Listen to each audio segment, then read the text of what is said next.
Excellencies, welcome to the Bourse Hall in Germany's oldest chamber of commerce, a very worthy venue for the signing ceremony with which we now culminate the third North Sea Summit.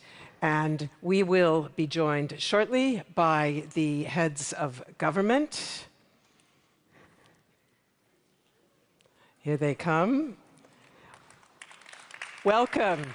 Dear heads of government, please come to the stage as I read off your names. The Prime Minister of Belgium joins us, Bart de Wever. The Prime Minister of Luxembourg, Luc Frieden. The Prime Minister of Denmark, Mette Frederiksen. The Federal Chancellor of the Federal Republic of Germany, Friedrich Merz. The Prime Minister of Norway, Jonas Gahr Støre, and the Prime Minister of the Netherlands, Dick Schoof. You are here to sign the Hamburg Declaration of Heads of State and Government. It addresses the challenges that slow deployment of offshore wind energy with concrete measures to enhance planning and investment security.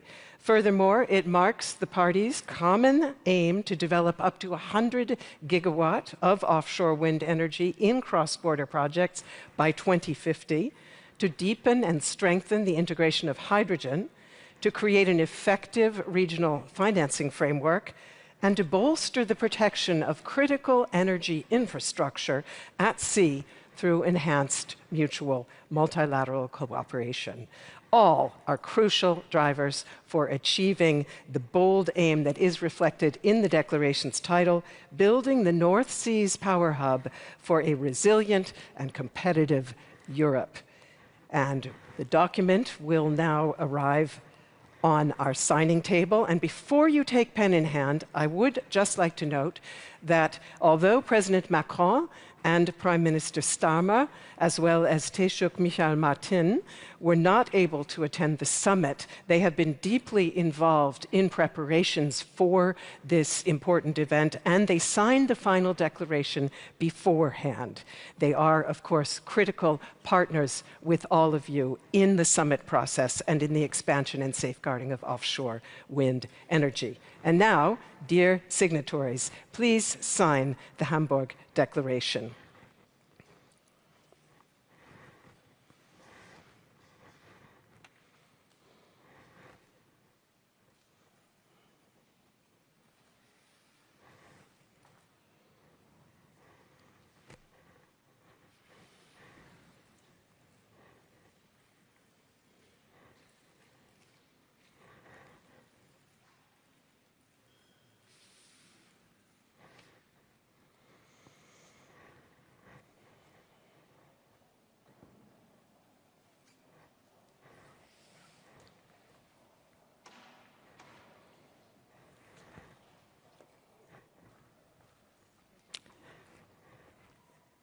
Congratulations and many thanks, dear heads of government. You are sending to the world a resounding signal of commitment to making the North Seas a source of power for a competitive and resilient Europe. To celebrate this enlightening moment, we have one last request to make. Dear signatories, in front of you, you see plugs embedded in the table. Please take these in hand and insert them in the sockets to the right and left of you. You're thereby creating an interlinked web with your neighbors.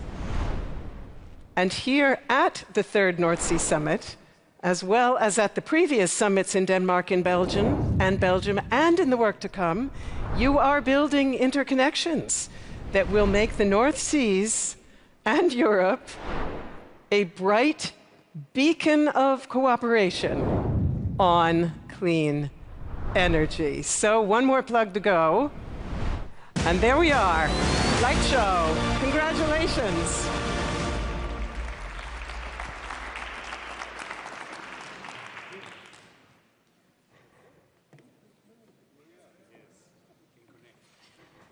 Many thanks. A lot of connections have been formed here in Hamburg today. I invite you to return to your seats while I close this signing session. Thank you very much.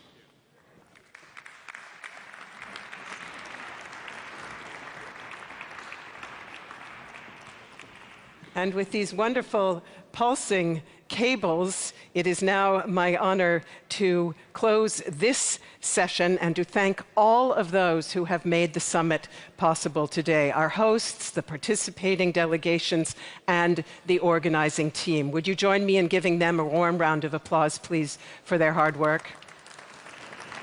Thank you. And dear colleagues from the media, we will now take a quarter-hour break to rearrange the stage, and immediately thereafter we welcome your questions to the Federal Chancellor and the hosts of the first and second North Sea summits, Denmark and Belgium. I wish everyone safe homeward journeys and a good evening. Thanks for being with us.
Ja, meine Damen und Herren, herzlich willkommen zur Pressekonferenz anlässlich des Nordseegipfels mit dem Bundeskanzler, der dänischen Premierministerin und dem Premierminister von Belgien. Der Bundeskanzler hat das Wort.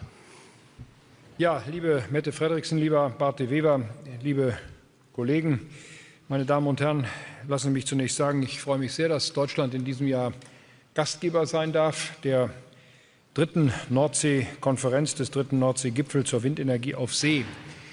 Wir haben eine sehr interessante und intensive Diskussion im kleineren Kreis der Regierungschefs, aber auch im größeren Kreis der übrigen Stakeholder gehabt. Dieses Treffen ist die Abstimmung zur Energieversorgung in Europa. Das haben wir sehr lange vorbereitet. Ich möchte den Energieministerinnen und Ministern, aber auch den Vertretern der Wirtschaft, der Vertretung der EU-Kommission, der Vertretung der NATO sehr herzlich danken für die Arbeit, die Sie im Vorfeld geleistet haben. Denn wir alle haben ein Ziel. Wir wollen sichere und bezahlbare Energie in Europa. Und dafür ist ein starkes, ein unabhängiges und ein wettbewerbsfähiges Europa ganz wesentlich. Um das zu erreichen, brauchen wir mehr Zusammenarbeit. Wir brauchen mehr Synergien, wir brauchen eine bessere Planung und Abstimmung und ganz konkrete Entscheidungen zu ihrer Umsetzung. Lassen Sie mich 3 Punkte aus unserer gemeinsamen Hamburger Erklärung nennen und unterstreichen, die genau das verdeutlichen. Zum einen, wir haben uns erstmal heute auf eine umfassende, grenzüberschreitende Planung für Energieprojekte in der Nordsee geeinigt. Offshore-Energie soll erheblich effizienter werden. Dazu werden wir mehr koordinieren und enger kooperieren. Und zwar sowohl bei der Planung von Wind- und Wasserstoffprojekten als auch bei der Planung von Energienetzen. Deutlich vereinfacht wird die Finanzierung von gemeinsamen Projekten mit der Entwicklung eines neuen Offshore-Finanzierungsrahmens, den wir verabredet haben. Auch die Wirtschaft wollen wir bei der Finanzierung von gemeinsamen grenzüberschreitenden Projekten besser vernetzen und unterstützen. Zu diesem Zweck hatten wir heute Nachmittag eine sehr produktive Konferenz der Stakeholder mit über 100 Vertreterinnen und Vertretern der Wirtschaft. Ich sehe hier großes Potenzial, vor allem für mehr Kosteneffizienz bei Offshore-Projekten. Zweitens schützen wir die Offshore-Energieinfrastruktur besser vor physischen und virtuellen Angriffen.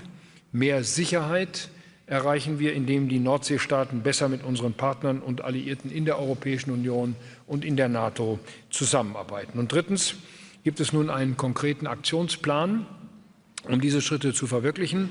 Wir haben die Energieministerinnen und Energieminister beauftragt, den von Ihnen vereinbarten detaillierten Aktionsplan auch umzusetzen und den Stand der Umsetzung regelmäßig zu berichten und zu überprüfen. Dabei geht es um konkrete Zeitpläne und Zuständigkeiten. Die Beschlüsse, die wir heute hier in Hamburg getroffen haben, werden unsere Energieversorgung sicherer, kostengünstiger und integrierter machen. Europa wird damit insgesamt widerstandsfähiger und wettbewerbsfähiger. Wir haben viele Synergiepotenziale.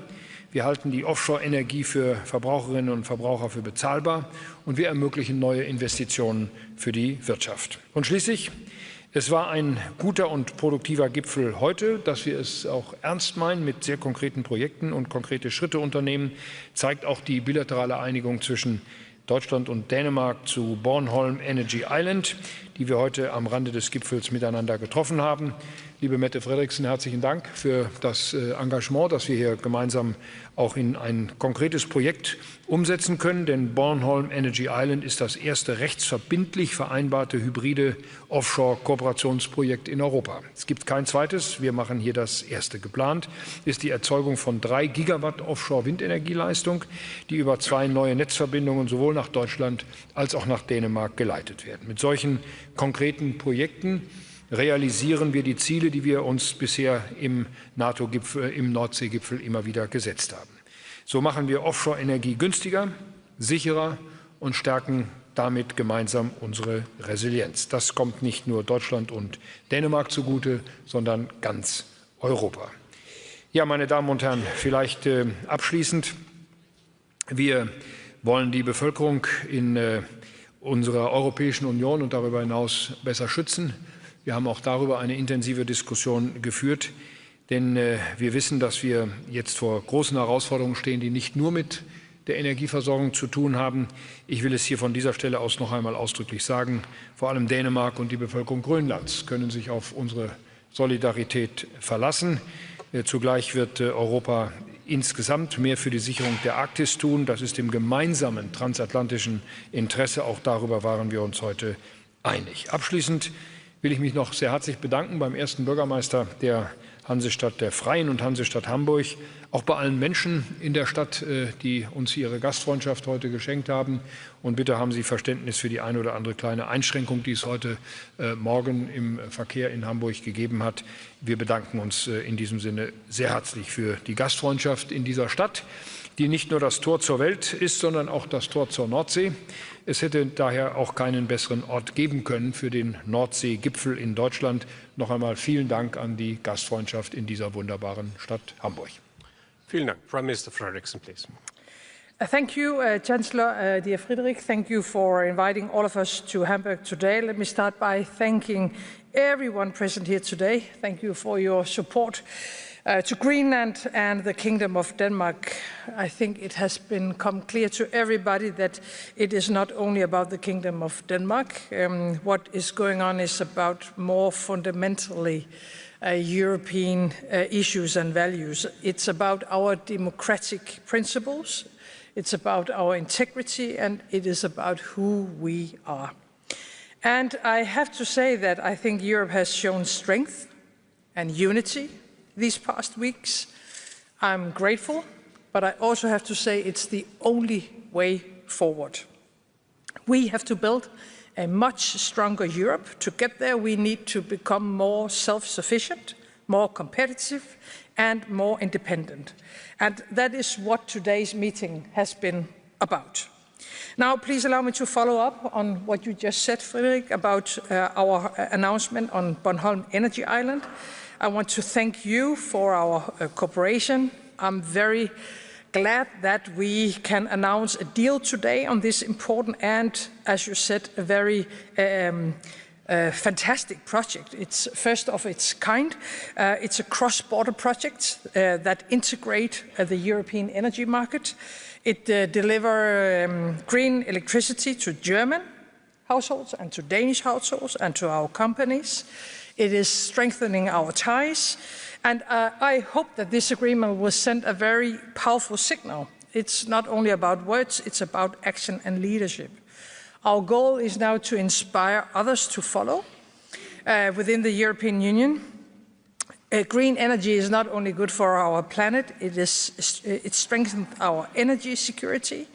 And I think by investing in offshore wind, we reduce our reliance on imports and we take control of our energy future.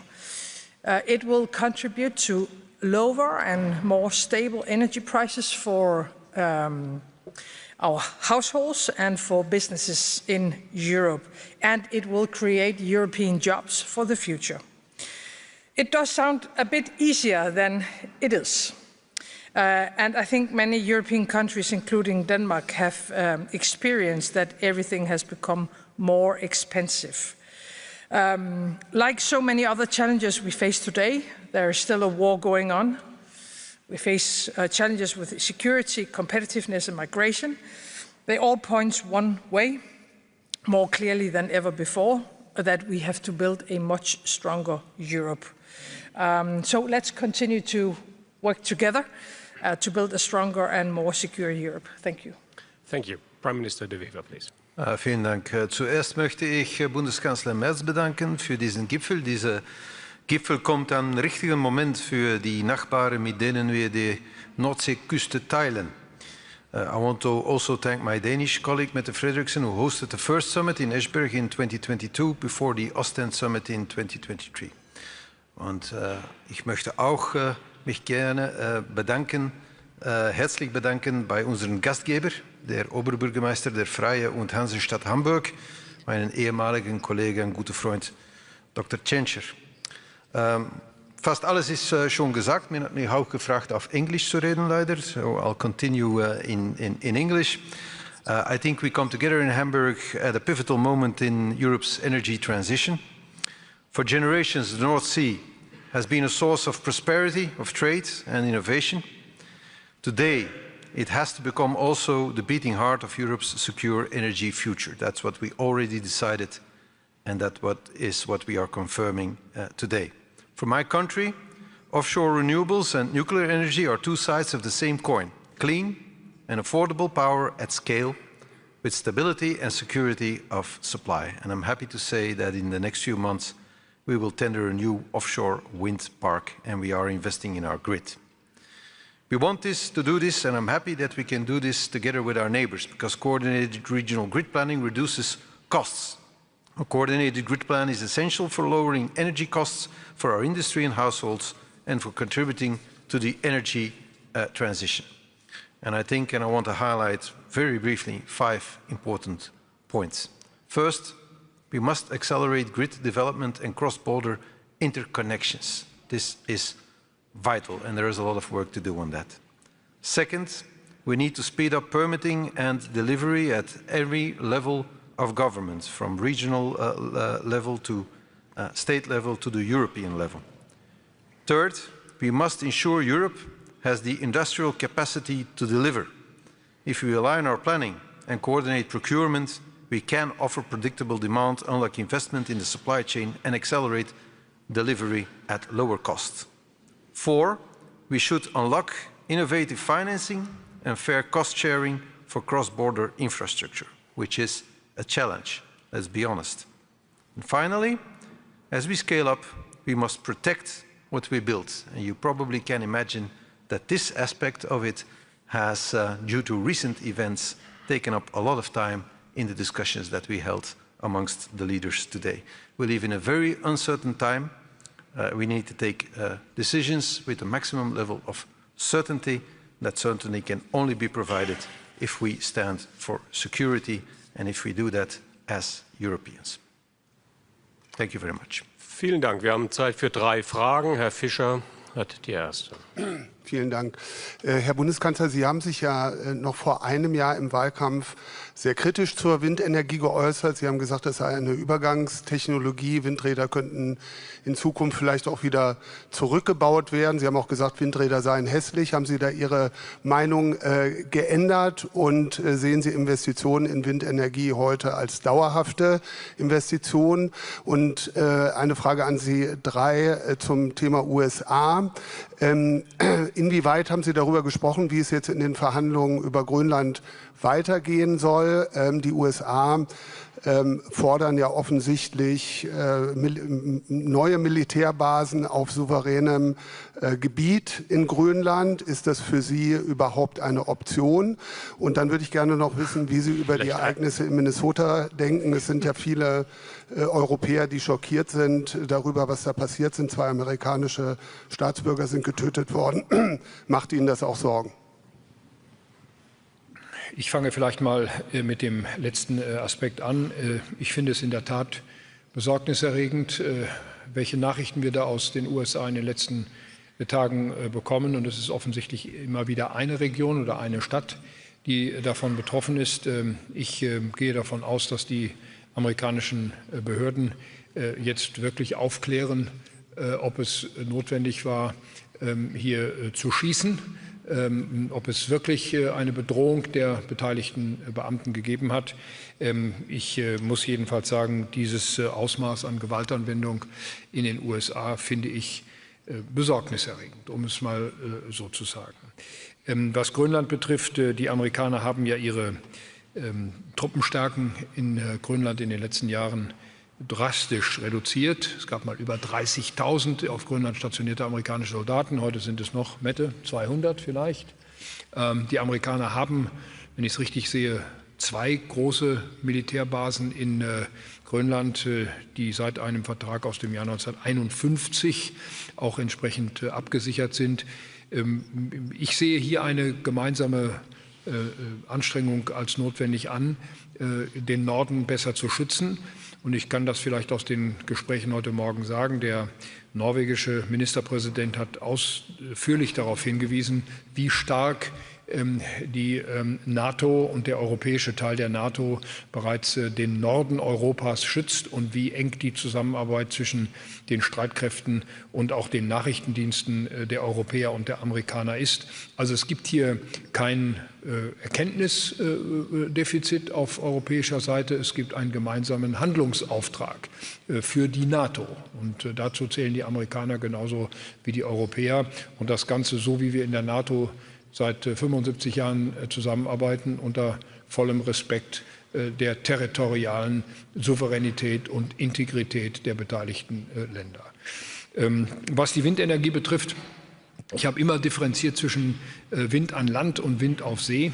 Ich komme aus einem Wahlkreis, in dem der Ausbau der Windenergie sehr umstritten ist, weil er das Landschaftsbild auch stark verändert. Wir versuchen das zu kanalisieren, aber auf See gibt es einen weiteren großen Vorteil. Es gibt eben eine sehr viel höhere Zahl an Volllaststunden, die alleine aufgrund der Witterungsumstände, der Windumstände dort gewährleistet sind. Und natürlich, Herr Fischer, auch die Windenergie ist wie alles, was wir an Winderzeugung oder Energieerzeugungskapazitäten haben, auch hier eine Übergangstechnologie. Die wird uns 10 Jahre, 20 Jahre, vielleicht 30 Jahre begleiten. Ich setze, und Sie wissen das hier haben wir im Koalitionsvertrag ja auch verabredet, darauf, dass Deutschland den ersten Fusionsreaktor der Welt ans Netz nimmt. Das kann noch 10 Jahre, das kann 20 Jahre dauern. Aber wenn wir in der Lage sind, Fusionsenergie zu erzeugen, dann wird Strom zu einer Commodity, die also im kleinsten einstelligen Centbereich verfügbar ist. Und dann wird es in diesem Umfang andere Energieerzeugungsmethoden wahrscheinlich nicht mehr brauchen. Aber das ist Zukunftsmusik, die wir beide wahrscheinlich nur noch aus dem Ruhestand heraus erleben werden. Ich jedenfalls, Sie vielleicht auch. Vielen Dank, Frau Minister. Yeah, I can add some words about the question about Greenland, and I'm very grateful because also today all my colleagues have underlined their strong support to the Kingdom of Denmark and to Greenland, respecting, of course, our red lines, who are, by the way, not Danish red lines. It's European red lines. It should be global red lines, respect for sovereign states, sovereignty. And what we have discussed in more details today is like what the Chancellor just said about NATO. We have asked NATO for quite some time to be permanent present in the Arctic region and in the High North, including Greenland.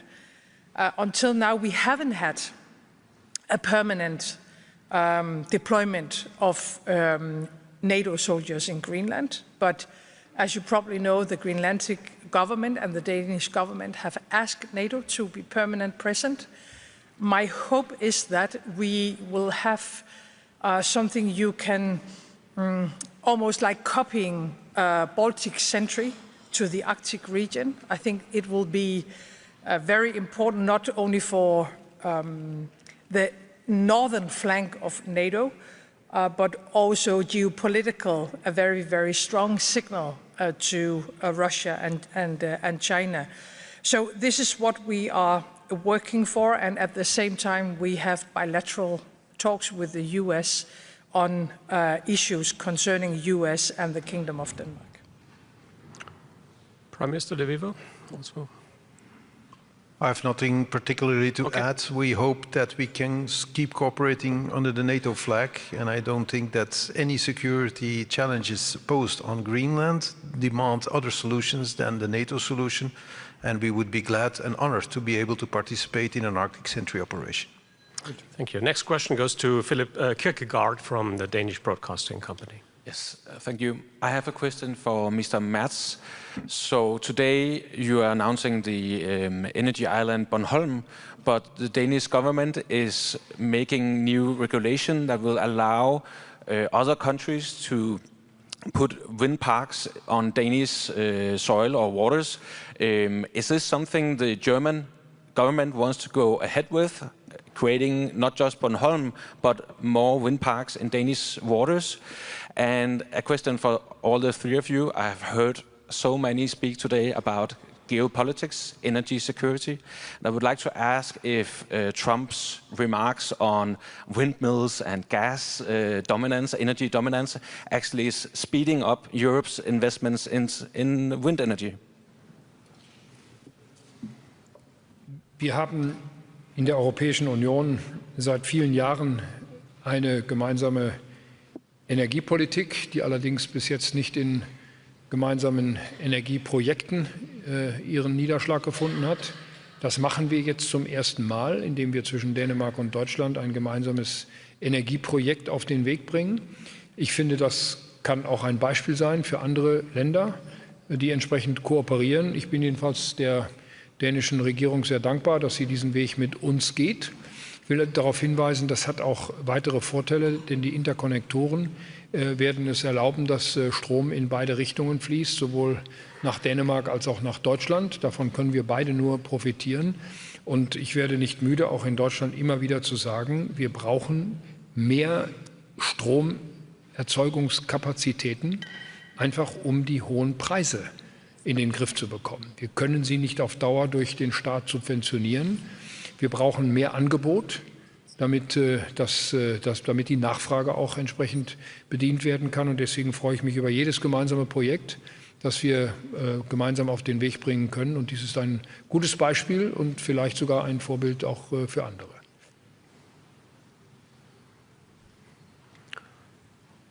On the energy... No. Okay. Next question goes to Willem Winkelmans, please, from the Standard. Good evening. My question is for Prime Minister De Wever.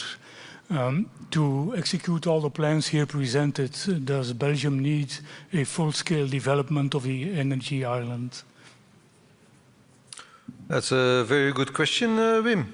I asked this question myself, and as you know, otherwise you wouldn't have asked me, this is under current debate in the federal government of Belgium, and we're going to reach a decision on that very shortly. We're going to, in any case, tender offshore wind park as we have decided. The scale of the energy island and also the connection to the United Kingdom, that's still under discussion. Because, of course, as the nice gentleman has pointed out, we're in a bit of trouble with the energy prices due to the war that Russia has caused on Europe and due to the fact that not everybody in the world is participating in our vision of clean energy, and that we have, of course, across the Atlantic, a partner who has been making very derogative remarks about wind energy and has gone in full for fossil fuels, which also puts us in a bit of difficulty to get the marriage done between the energy transition on the one hand and the competitivity of our industry on the other hand. It will not be a surprise to you that this was a topic at a roundtable discussion with the private sector. This was the topic. How do we get it done? How do we finance it with certainty for decades in a very uncertain world, and with the rest of the world that isn't really engaging in the energy transition as we would have liked it in Europe.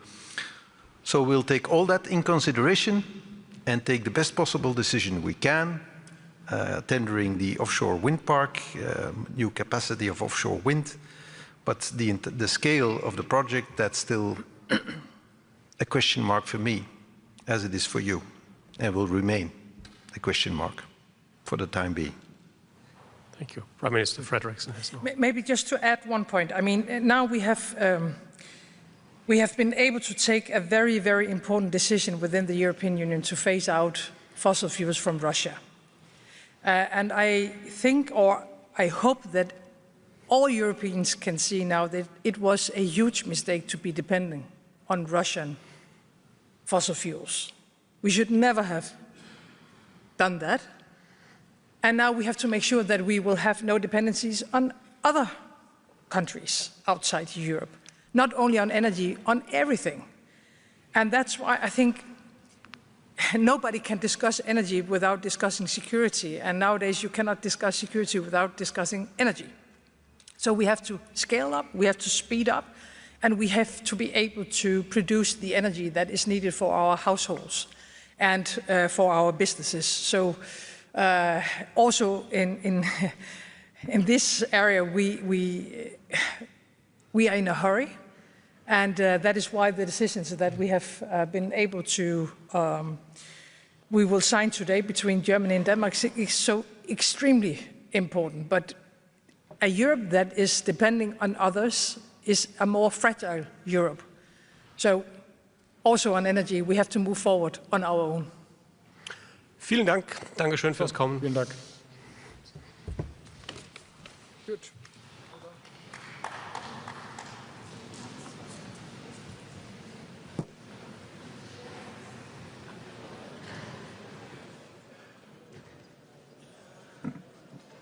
Dankeschön.